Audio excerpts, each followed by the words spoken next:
The first question is from Timai from Australia. Dear Pastor Chris, how can I control my thoughts, especially controlling myself to think the right thoughts only?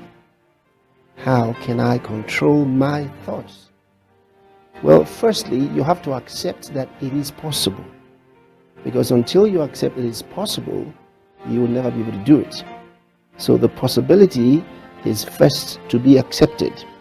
In Galatians chapter 5, reading from verse 22 into verse 23, the Bible says, "But the fruit of the Spirit is love, joy, peace, long-suffering, gentleness, goodness, faith, meekness, temperance. Against such there is no law."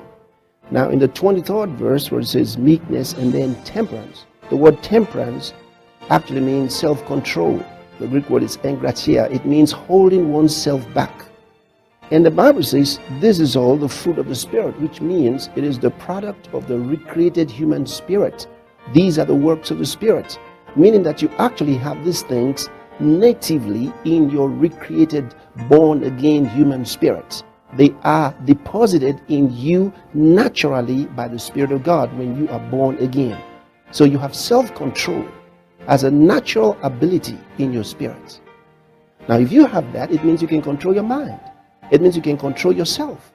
It means you can do anything you really want to do. Put yourself under control. This is one of the things the Bible says you have natively in your spirit.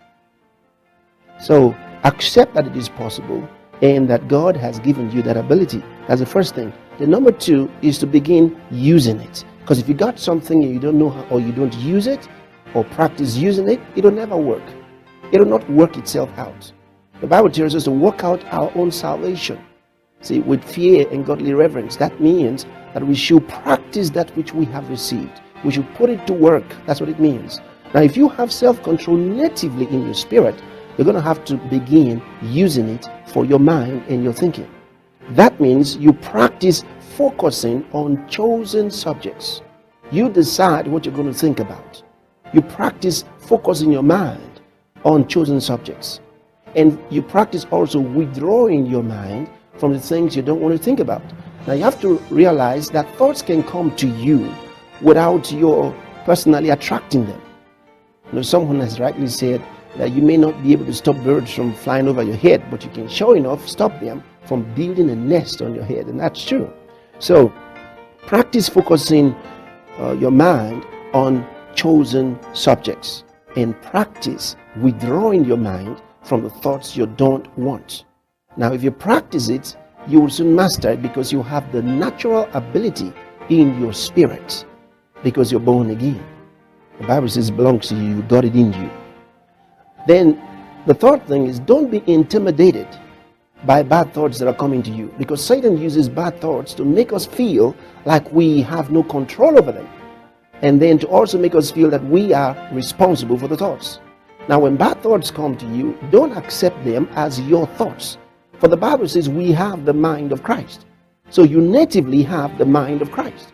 And so when negative thoughts, fearful thoughts, bad thoughts, whatever they are, when they come to you, don't let them intimidate you and make you think they belong to you or they are natively with you. So you can reject them. You can say, no, these are not my thoughts. These are the thoughts coming from the devil. See, because the Bible shows us that the devil does bring us thoughts. These are those spiritual missiles that the Bible talks about. He shoots them at your mind.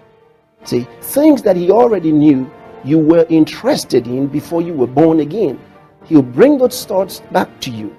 Bring those thoughts back to you and make you think they belong to you. You have to learn to refuse them intimidating you. They don't belong to you. And so don't dwell on them. So these are the steps you must take in controlling your mind.